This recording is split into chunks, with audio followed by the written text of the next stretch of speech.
자, 그러면 늘 든든한 우리 권순우 취재팀장도 모셔보죠. 어서 오십시오. 예. 어서 오세요. 안녕하세요. 3프로TV 권순우 취재팀장입니다. 네, 반갑습니다. 네. 저 오늘 오는데 네. 광화문에 축구 응원하시는 분들이 계시더라고요. 광화문에 모여가지고 예, 예. 아니 뭐 볼 게 거기 뭐 틀어줘요 또? 예, 예, 뭐 이렇게 틀어놨더라고요. 아, 그래. 참 정성들이시다. 새벽에 6시 막 이럴 때. 자, 그래서 대단합니다. 대한민국 이거 하고 밤새신 거 계시더라고요. 아니야? 그런 분들 뭐 그랬을 가능성. 거기서 막 어? 와, 대단하시다 진짜. 우리 또 2002년에 우리도 뜨겁게 축구를 네. 즐기지 않았습니까? 아, 왜 저는 그런 DNA가 없죠? 그러니까 여하튼 스포츠에 대한 거는 완전 냉담이야. 아, 왜 없지 나는? 스포츠 냉담 거기다 애국 정신 냉담. 좀 어떻게 된 거죠? 국뽕이 없어요 여기. 아, 자, 뭐. 아, 그 매불쇼에서는 국뽕 많이 하시. 아니 네. 거기서도 최욱이 주로 하고 저는 이제 옆에서 깐족거리다 욕 먹고 친일파 친중파. 그런 게 없지. 아, 예, 뭐 잘못 예, 태어났나? 시작하겠습니다. 네. 그러니까 사실 그 증시에 대한 얘기를 할 때 네. 시장 분위기를 말씀은 드리는데 네. 그게 시장 분위기라는 거지 이게 뭐 맞는 얘기다 틀린 얘기다라고 말씀드리기가 되게 어려워요. 그렇죠. 이게 어제만 하더라도 이제 캐나다가 그 기준금리를 인상을 해서 연준에서 뭐 금리를 올리는 거 아니냐라는 불안감 때문에 기술주가 많이 빠졌다라고 바로 어제 말씀드렸거든요. 네. 근데 오늘은 엄청 올랐어요. 기술주들. 예. 그래요. 같이 보시면은 네. 나스닥이 1% 넘게 올랐고요. 아, S&P 500도 한 0.6%. 아, 다우존스 상황이 반대로 0.5%. 됐네요. 그죠? 예. 또 해석해야지 또. 그러니까 또 해서 야 이제 나스닥이 다시 이제 힘 받아서 예, 하여튼 뭐 어떤 해석이든 나오겠죠. 그러니까 뭐 어떤 해석이든 하려다 보니까 오늘 그 실업 수당 청구 건수가 전주보다 28,000명이 늘어났습니다. 그러니까 굉장히 크게 늘었는데요. 실업 수당을 많이 청구했다라는 거는 이제 사람들의 실직이 많았다는 거고, 그러니까 이제 연준이 좀 응? 나설 것이다. 제가 좀 이따 알려드릴게요. 깨몽, 뭐가 있습니까? 깨몽. 그래갖고 이것도 이게 실업 수당 청구 건수가 매주 발표되는 지표잖아요. 그러니까 네. 이거를 설명하면서도 야 이게 바로 어제 이 얘기해놓고서 실업 수당 청구 건수 가지고 이게 기술주 얘기가 좀 뭐한데, 그래가지고 이제 어제 그 CNBC에 나온 보도에도 네. 우리는 지금 뉴스 공백 상태다. 실적 시즌은 끝났고 부채 한도는 해결됐고 다음 주 연준회의를 기다리고 있는 상태다. 네. 그래서 가이던스가 어떨지, 화요일에 나오는 CPI가 어떨지, 그 다음날 나오는 생산자 물가 지수가 어떨지를 봐야 될 것 같다. 네. 그러니까 이런 얘기를 하고 있는 상황입니다. 그런 얘기 있잖아요. 그러니까 상승장은 공포의 담벽을 스물스물 기어오른다. 그러니까 뭔지는 모르겠는데 이게 계속 오르고 있는 상황이다라는 정도가 시장 분위기지 않을까 싶어요. 그러니까 이거를 뭐 다른 설명을 여러 개를 붙여도 지금은 그냥 그렇게 큰 의미가 있는 것 같지는 않습니다. 네네. 그리고서 지금 이제 관계 개선차 사우디 간 블링컨 쓴소리 인권 학대하라 라고 지금 제목이 되어 있는데 첫 번째 뉴스입니다. 네. 근데 뭐 사실 쓴소리 같지 않아요. 어제 그 김프로님이 PGA랑 사우디 리브 그 골프가 합쳤다라고 얘기하면서 이게 굉장히 좀 유의미한 정치적 이벤트다라고 해석을 해주셨잖아요. 네. 그러니까 지금 그 정치적 이벤트의 연장선에서 저는 토니 블링컨 국무장관이 지금 사우디 방문해서 대놓고 우호적인 메시지를 내고 있다라고 생각해요. 오늘 그 뉴스가 관련해서 나왔는데 토니 블링컨 장관이 7일에 미 걸프 협력 회의에 장학금 회의에 참석을 하고요. 8일에 사우디 외무장관과 양자 회담을 갖습니다.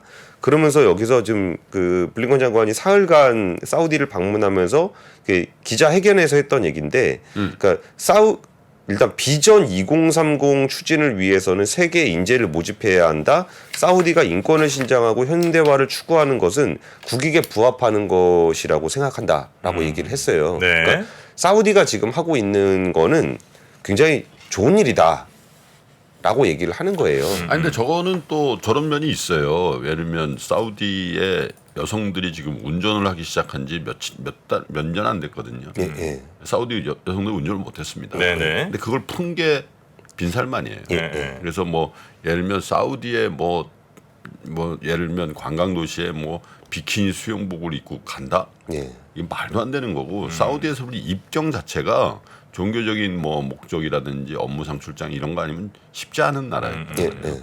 굉장히 폐쇄적이고 그런 종교적인 나라에서 네. 개방적이고 세속적인 나라로 변화하고 있는 거거든. 예, 예. 그러니까 서방의 미국의 관점에서는 사실 그 진전이라고 보는 거죠. 그러니까 이 문제가 사우디 인권 문제라 그러면 되게 예민하게 느껴지고 뭔가 사우디를 압박하는 듯이 보이기도 하지만 네. 사우디 내부에서 빈살만 왕세자가 제일 인기가 좋은 연령층이 젊은 층이에요. 그렇죠. 그러니까 여기가 우리가 보기에는 굉장히 보수적인 것처럼 보이겠지만 네. 그 내부적으로 보기에 빈살만 왕세자는 굉장히 좀 이렇게 많은 개방을 하고 있는 그렇죠. 개혁군주로서의 이미지가 있죠. 이미지가 있습니다. 그래서 이 문제를 얘기를 하면서 블링컨 장관이 지금 사우디아에 굉장히 우호적인 메시지를 내고 있어요. 그리고서 여기서 뭐 예민한 그 질문들이 오가긴 했습니다. 예를 들어서 민간 핵 프로그램 지원 관련한 얘기. 뭐 이런 것들이 그러니까 사우디가 미국에다 요구하고 있는 게 이스라엘과 평화협정 체결의 조건으로 민간 핵 프로그램 얘기를 사우디가 하고 있거든요. 예.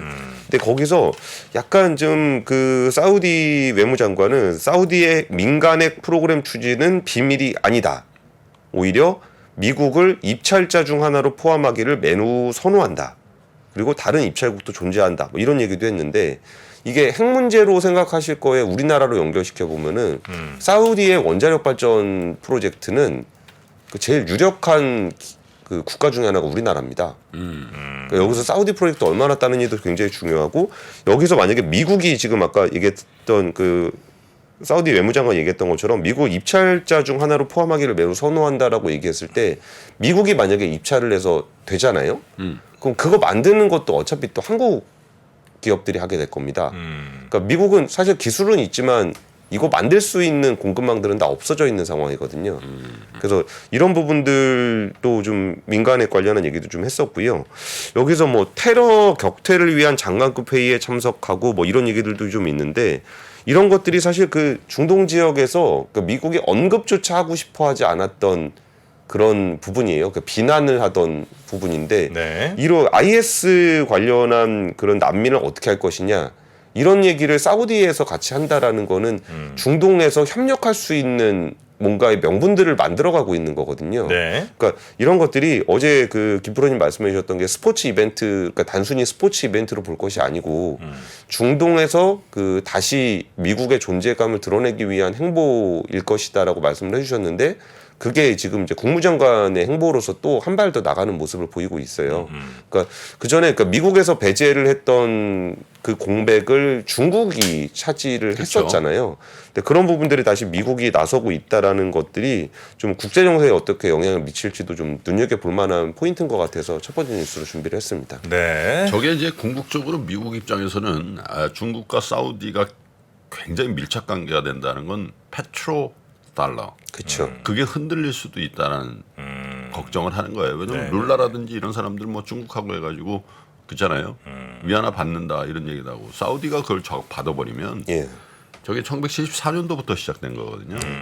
페트로 달러라는 게. 네네. 근데 그거 무너지면 기축통화로서 사실 달러의 지위라는 건 뭐 종이호랑이란 말이죠. 그쵸. 그래서 저 부분에 대해서는 아마 굉장히 긴장감을 가지고 미국도. 사우디와의 관계 개선 나서야 되는 상황이 되지 않았나. 네. 자, 그리고 다음 뉴스도 이어가 보겠습니다. 두 번째 뉴스는 약간 좀 지난 뉴스 같으면서도 새 뉴스 같은 얘기인데 그 일본의 GDP 얘기입니다. 여기서 그 속보치에 이어서 이번에 좀 새로 개비가 됐는데요. 원래 GDP가 속보치 있고 잠정치 있고 이렇게 확정치 있고 막 그렇잖아요. 근데 1분기에 대한 얘기가 나왔는데 그냥 뭐 이 뉴스 자체가 되게 큰 뉴스는 아닌데 요즘에 그 일본 경제 관련한 얘기들이 좀 많이 나오다 보니까 제가 두 번째 뉴스를 좀 준비를 했어요. 그러니까 1분기 그 GDP가 전분기보다 0.7% 올랐다고 나왔거든요. 근데 이게 전분기 속보치에서 전분기 대비 성장률이 0.4%였다라고 나왔었어요. 그 확정치는 0.7이다. 네, 확정치가 0.7인데 이게 사실 되게 큰 숫자입니다. 0.7이라는 숫자가. 그러니까 한국 GDP 정프로님 네. 1분기 GDP 몇 프로 나왔는지 기억하십니까? 한국 1분기 GDP요. 지금 그 일본이 0.4 나왔다. 숫자 정확하게 따져보니까 0.7 나오더라. 0.4쯤 볼까요?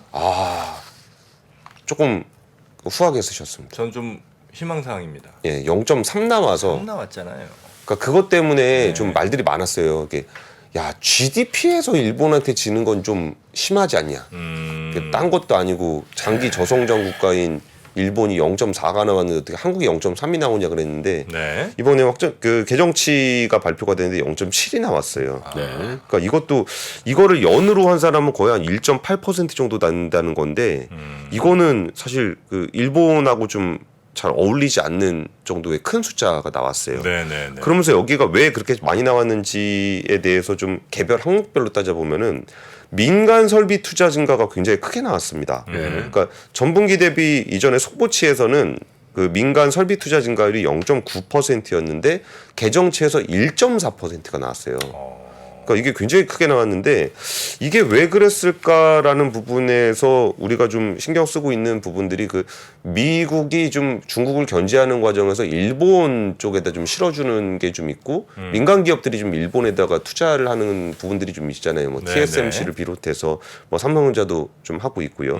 그런 부분들이 좀 반영된 거 아니냐라고 좀 얘기가 나오고 있고 또 자동차 관련한 설비 투자 관련한 얘기들도 니케이에서 좀 분석을 한 결과에서는 자동차나 반도체에 대한 설비 투자가 많이 이루어지고 있다. 그러니까 사실 일본은 그냥 뭐 내수 시장에서 그냥 돌아가는 그런 국가라고 생각을 했었는데 그 공업 국가로서의 설비 투자가 다시 이루어지고 있다는 게 좀 영향을 미쳤고요.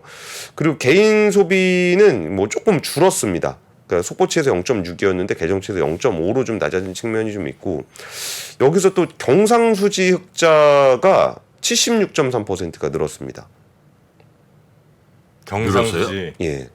이것도 꽤 유의미하게 늘었는데 이거는 좀 예상 가능한 부분이긴 했어요. 이렇게 자원 관련한 수입이 우리나라나 일본이나 굉장히 많잖아요. 근데 자원 가격이 많이 줄어들면서 이쪽에서는 조금 그 수입액은 많이 줄었고 거기도 일본의 최대 수출품 중에 하나는 자동차입니다. 원래. 근데 거기서 자동차가 수출이 늘어나면서 네. 경상수지가 좀 괜찮게 나왔습니다.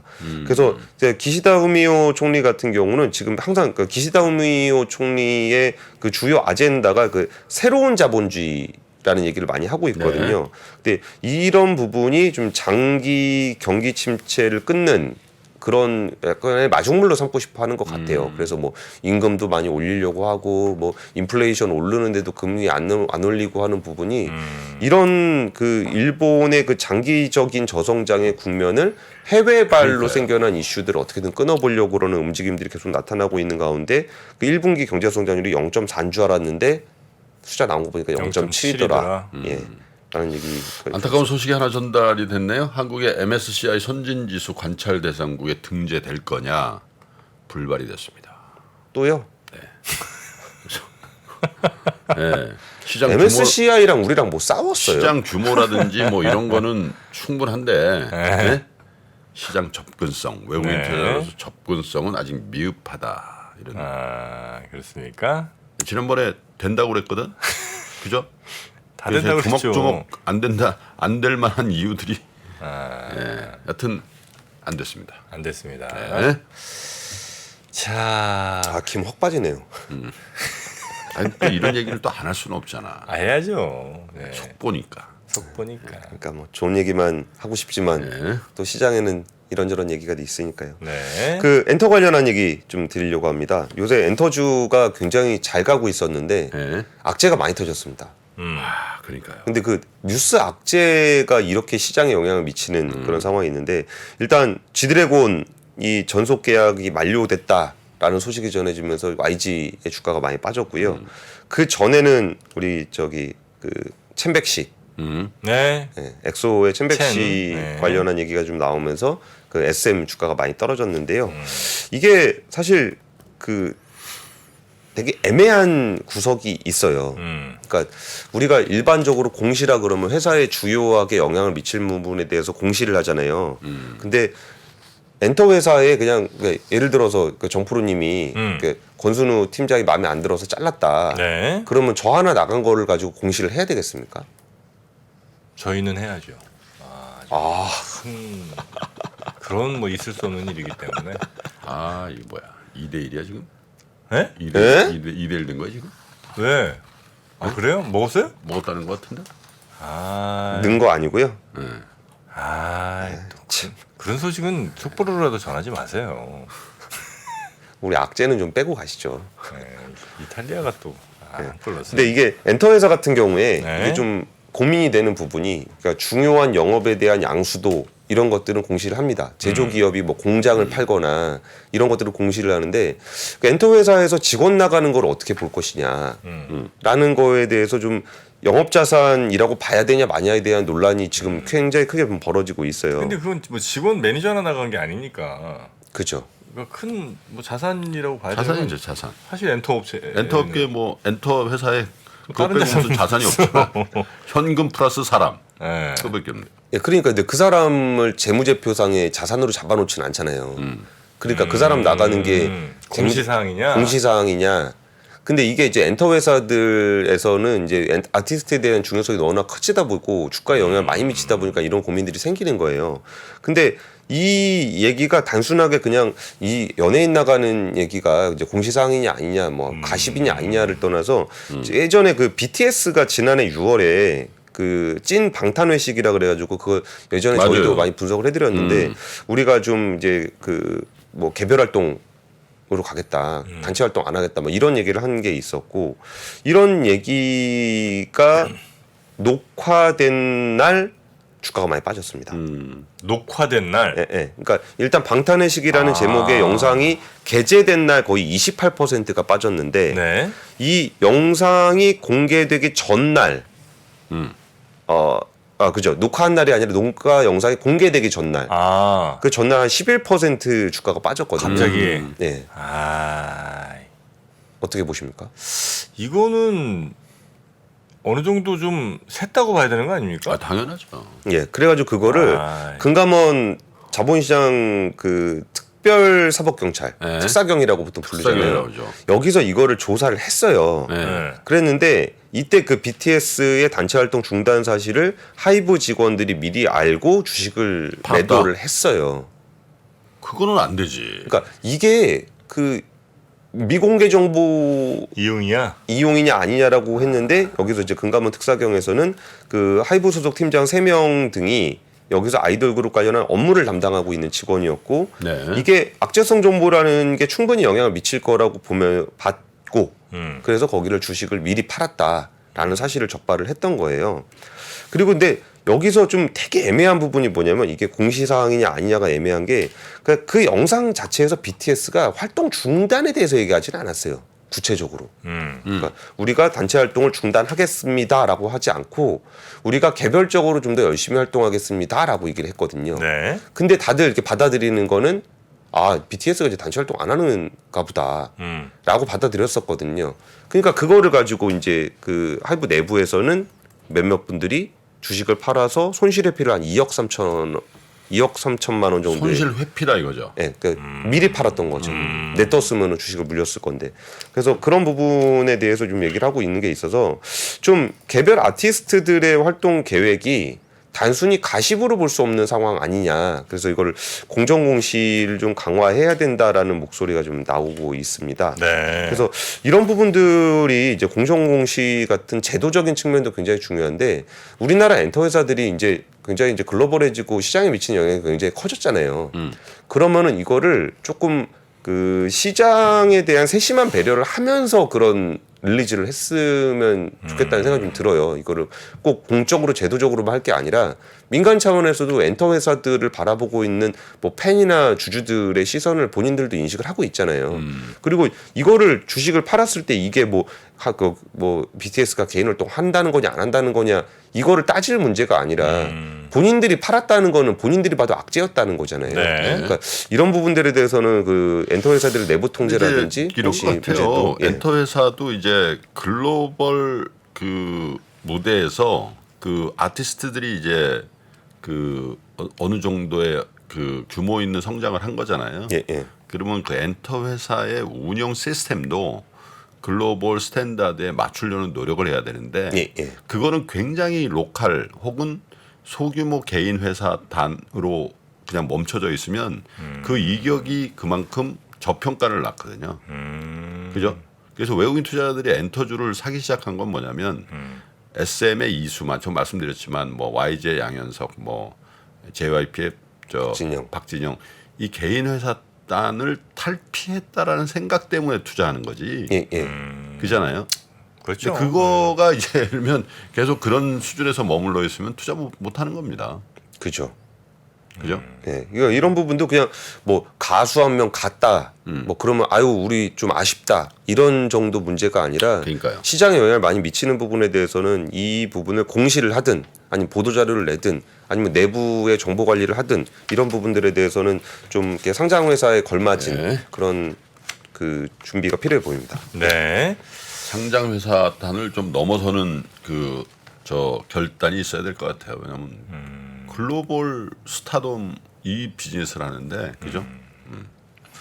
근데 뭐 어쩔 수 없는 한계는 좀 있네요. 그 사람으로 하는 비즈니스인데 그 사람이 어떻게 결정하느냐에 따라서 또 이게 왔다 갔다 많이 하니까. 복잡하고 어렵게 느껴지는 재무제표와 용어들. 친절한 투자 멘토 사경인 마스터가 매주 새로운 콘텐츠로 알기 쉽게 설명해드립니다. 재무제표 분석과 포트폴리오 구성, 뭐 양대 재무제표라고 그러면 대차대조표랑 손익계산서가 있거든요. 매수 매도 방법, 이때 사는 게 좋겠네. 이렇게 사면 좋겠다. 근데 이렇게 살려면 뭘 해야 되냐면요. 나머지 3분의 1은 놔둬봅니다. 어디까지 가는지. 실전 투자 팁까지 알려드립니다. 오직 3프로 멤버십에서만 만나실 수 있습니다.